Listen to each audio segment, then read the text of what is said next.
In this video, we will show you how to replace your rear wiper blade on this Chevy Tahoe. This will be located on your rear lift gate. Let's get into it.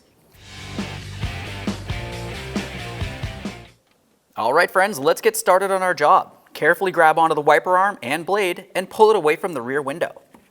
The next thing you want to do is have a peek inside this area.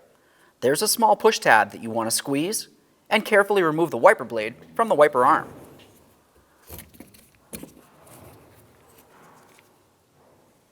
There it is, friends. Now we can install that wiper blade. Let's take our wiper arm and we'll slide this into position. Once you have it in position, slide it till you hear a click. Give that a tug to make sure it's completely secure. Make your way back down here to this area and we'll just rest it into the resting position.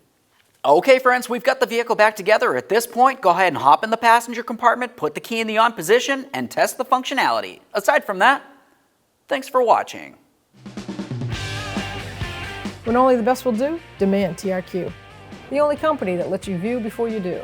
TRQ is committed to offering the highest quality aftermarket auto parts that are engineered for peace of mind. Thanks for using and viewing with TRQ.